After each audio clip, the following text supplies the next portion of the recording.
Nous passons alors immédiatement à la deuxième partie de cette leçon, c'est-à-dire quelles sont les grandes étapes de ce conflit, les manifestations exactes de ce conflit. Premièrement, il faut dire qu'il y a eu les premiers succès de la part du Viet Cong. Le Viet Cong qui était l'armée, une armée vraiment bien organisée qui se trouvait au sud du Vietnam. Un groupe au sud du Vietnam, c'est-à-dire au sein du Vietnam du Sud, travaillait efficacement contre le gouvernement sud-vietnamien. Et le Viet Cong va déclencher en 1960 exactement une véritable guérilla qui va semer l'agitation dans les campagnes et dans les villes où les populations mobilisées ou on mobilise vont se mobiliser contre le régime de Ngo Dinh Diem. Devant le succès de ces Viet Cong, les Américains vont lancer une guerre spéciale qui va viser tout simplement à briser le Viet Cong.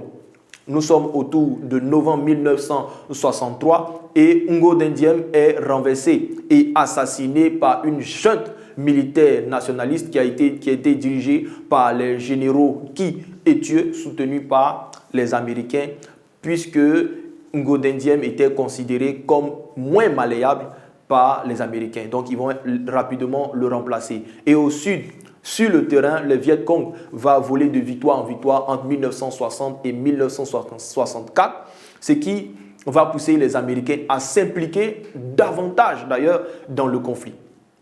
Et à partir de cette période, c'est-à-dire à partir même de l'année 1964, l'engagement américain va être encore plus fort. Parce que Lyndon Johnson, qui était le président des États-Unis à cette époque, va décider d'une intervention massive au Vietnam du Sud.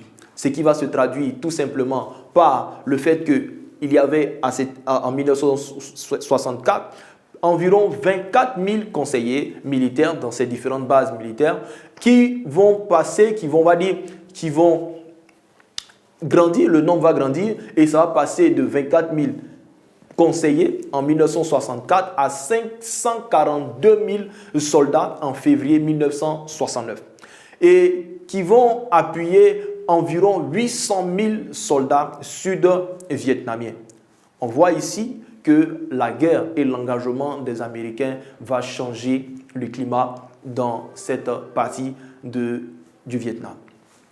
Et enfin, il faut ajouter, après l'engagement des États-Unis dans cette guerre, que le Viet Cong, dès lors, va s'organiser lui aussi à mener plusieurs attaques, mais les Américains vont lancer d'autres attaques parce qu'ils vont se dire tout simplement que ce sont les Vietnamiens du Nord qui soutiennent encore plus le Viet Cong parce qu'ils n'arrivaient pas à comprendre les résistances qui étaient là face à eux.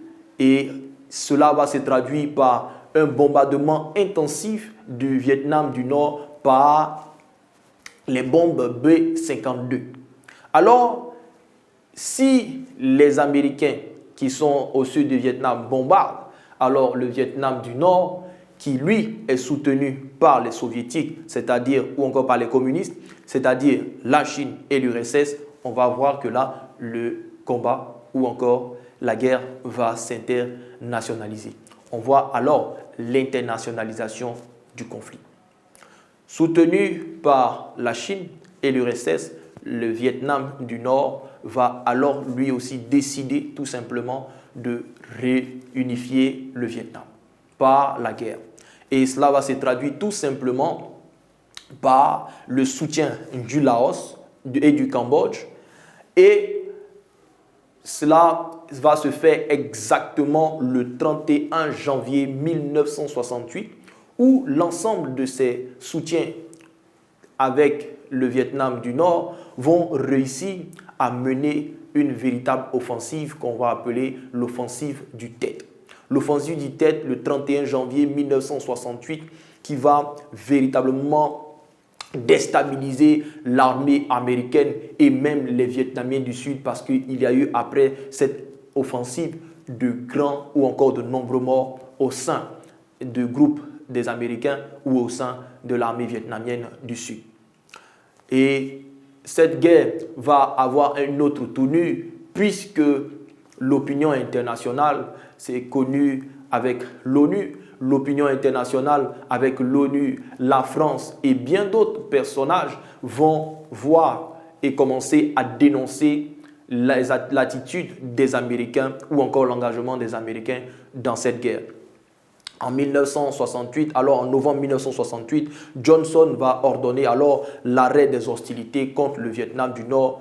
Cela va se traduire tout simplement par la signature de différentes négociations qui vont être menées en France, c'est-à-dire à Paris, à partir de janvier 1969. Succès assuré.